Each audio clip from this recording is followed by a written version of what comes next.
I had the opportunity to serve in the legislature during the Flint water crisis. I was chairing this House Oversight Committee at the time and began the procedures to look into what was going on there. Later on, a special committee was formed, and I was the ranking House member on that committee. One of the things that became very clear throughout that investigation is that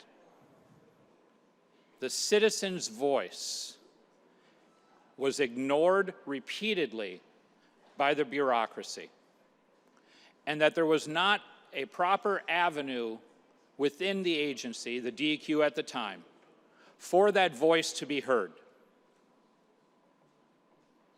People came to meetings. They brought dirty water. They brought sick family members and sick pets. And the bureaucracy ignored them over and over and over again. Don't worry, that dirty water is going to go away in a little while. Don't worry, the water is safe. Don't worry, we're doing testing. Over and over again, the people heard that. And the agency, bureaucrats, ignored the voices of the people. These were their neighbors, our neighbors, and nobody stood up for them because there was no method. And the bureaucracy said, these are the same people that are always complaining about something. We don't need to listen to them. They always cry wolf at every turn. We don't need to listen. We know what we're doing. Now, unfortunately, the opportunity to create a citizen commission to oversee this department was not supported by colleagues of mine on either side of the aisle at the time. However, some things that came from that were avenues to have citizen voices heard. And the Flint water crisis was not the only time that these complaints have been leveled against this department. Where do citizens go when the department says you can't do what the law says you can do because our interpretation is you don't get to do that? In my district, a gentleman tries to build a small outbuilding to park his snowmobiles in. And the department says, you're knocking over too many cattails to have 2 snowmobiles, you get 1. Another couple builds their home, a cabin in the woods, only to have the department come in and say, you've ruined a wetland because of a low spot on the property, even though it was hundreds of feet above the lake. But there's a wet spot, which, I mean, welcome to Michigan. Next thing you know, they're being fined. Okay, they got to pay a fine, they didn't get the right permits, all of that. We ask in committee, how did you determine the size of the fine? And the department says, well, it's their second home, so they can obviously afford this fine, so we wrote a bigger fine for them. Really? That's what we want from our departments? We want our departments determining the size of the fine based on whether the old couple has a cabin in the woods or if they can only afford one little hovel somewhere? That's the arbitrariness that we want from our bureaucrats in this state? I don't think so. And that's the attitude and approach that we have seen from this department for decades. For decades. And whether it's a large industry that we count on in this state, but they're not quite big enough to get the special treatment where you get to break ground before you have permits. That's just for a few. But most big businesses in this state or little businesses in this state have to go through the bureaucratic process. And who speaks for them? Who's going to stand up for the next small business owner with an idea in our state when they have to get permits and they spend years trying to get through the weedy process of this department's bureaucracy? Years of not being listened to. Or perhaps it'll be another community with a water issue or an air issue or a garbage issue. Nobody to listen to them but a bunch of bureaucrats who think they know better than everybody else, who've got no term limits.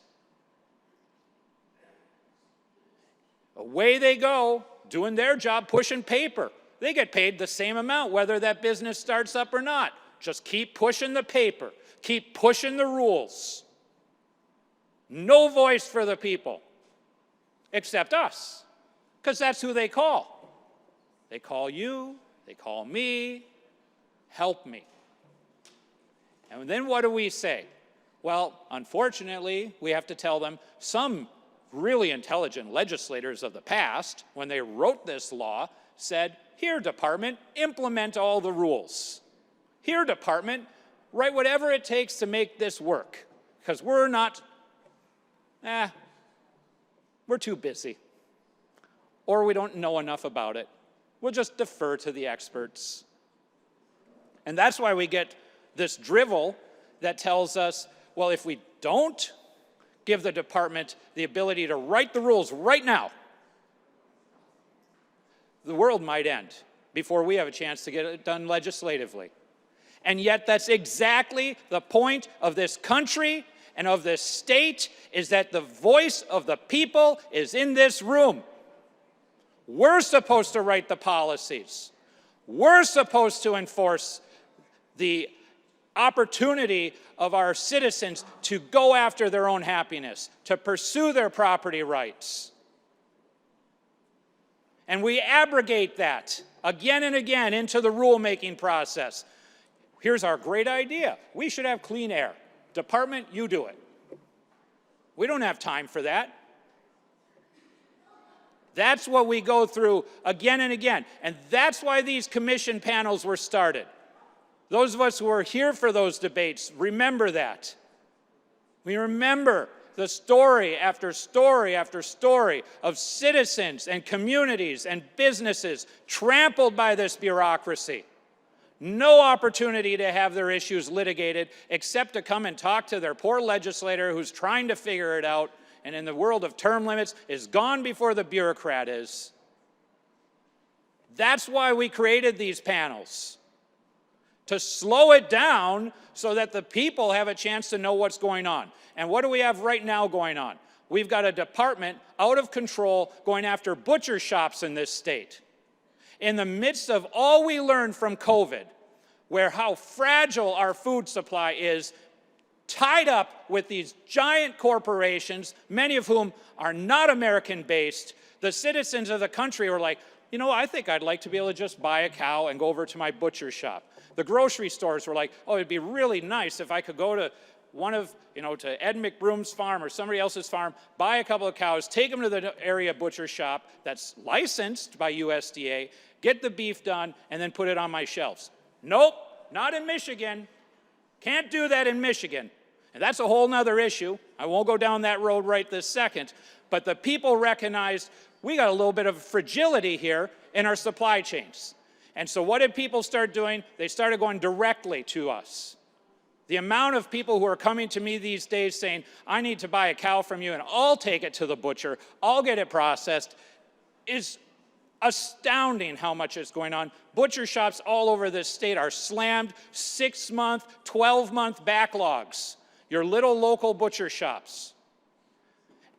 But, comes riding in the DQ now. Holy smokes, we got a problem with organic nitrogen in the water that's washed off of the floors at the butcher shop. And so they're closing them down. They're closing down your small local butcher shop over nitrogen in the water that was then taken and spread on the farm fields where they need nitrogen, but we can't have that nitrogen in that water. You know what happens then? The farmer has to go buy nitrogen somewhere else. So we've done nothing except pat ourselves on the back over in the bureaucracy for writing more rules and making it more difficult. And without these bodies, where are these people going to go? They come to us. And what do? Well, sorry, we passed a law that gives them the ability to do this. Repealing these commissions is a mistake. You want to reform them, you want to give them more teeth, you want to give them a shorter timeline to get things done, let's do it. But to just go back the way it was and let the bureaucracy run roughshod over the citizens of this state more is a dynamically foolish mistake. What did we have throughout the first 10 years of this century under Director Chester? Nothing but continuous attacks. We were literally going after people for the dirt they shook off of the sugar beets and put back in the fields because, oh, that dirt is an industrial byproduct now. That's how smart the bureaucracy is when there's no voice for the citizens. That's what we're going back to. Back to a Flint water situation with no voice for the people on these issues. Go back to the drawing board is what we ought to be doing.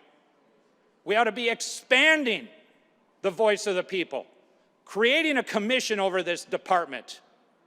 Let the governor appoint them, like we do with the Natural Resource Commission and the Ag Commission and the Transportation Commission. Real bodies where the citizens have a voice. Not as much power as I think they should have, but at least it's a place where citizens can go and talk to fellow citizens and hold up their dirty water and say, I got a problem, and the bureaucrats won't listen to me.